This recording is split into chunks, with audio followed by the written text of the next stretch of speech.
Senator Ping Lacson, babaliktad na ba matapos kontrahin ang post ng Bilyonaryo News Channel na kung saan mayroong mga senador daw o itong mga senador na posibleng iboto na ma-impeach si VP Sara Duterte?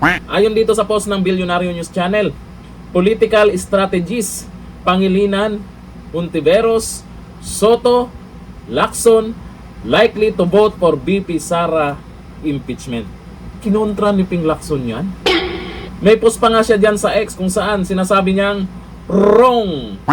Sabi niya dito, I'll convict if there is more than sufficient evidence. Otherwise, I'll acquit. Pero sa post po ni Senator Ping Lacson, nagtataka po ako, mismong sa page niya, nasa 2,500 react sa ngayon. Pero 2,000 po yung nagtatawanan dyan. Dahil sinasabi naman niya dito, ito yung paliwanag niya sa kanyang post. Mali ang hula ng isang political strategist sa kung paano boboto si Senator Ping Lacson sa impeachment trial ni Vice Presidente Sara Duterte. Ayon dito sa kanya, bagkus nilinaw niya na boboto siya base sa ebidensya. Di nga. Yan ba yung nakikita nyo sa galawan ni Senator Ping Lacson sa Blue Ribbon Committee? Na kung saan mayroon namang pwedeng daan dyan or may tutumbukin na sanang mastermind. May mga nabanggit na pangalan. Pero pagdating sa nire-rekomendang kakasuhan, hindi kasama si Tamba. Mukhang magulo, di ba? Papunta na doon, liliko lang. Ayon yan sa tingin ng karamihan. Kaya siguro, maraming natawa dito sa sinasabi niyang magbabase daw siya sa ebidensya. Nanindigan si Senador Lacson na kung sakaling makarating sa Senado ang kaso ng impeachment ng Vice Presidente, ibabase niya ang kanyang desisyon sa mga ebidensyang ilalahad. Naniniwala ba kayo dito sa sinasabi niya? Kasi dito mismo sa post niya, yung mga nagre-react na tawa, malamang hindi naniniwala sa pinagsasabi ni Senator Ping Lacson. Yung mga kasama niyang senador, wala pang reaksyon dyan sa post ng Bilyonaryo News Channel. Kagaya kay Kiko Pangilinan, kay Risa Hontiveros, kay Soto. O, itong si Lacson lang nag-react. Ibig sabihin sa apat, mukhang itong isa lang, parang alanganin.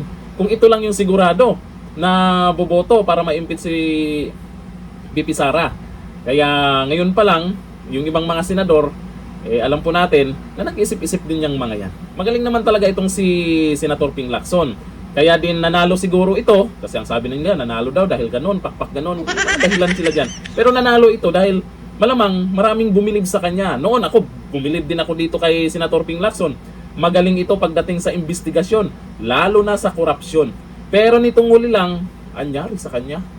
Mukhang hindi na natin o hindi na nagustuhan ng iba yung pamamaraan niya, lalo dyan sa Blue Ribbon Committee.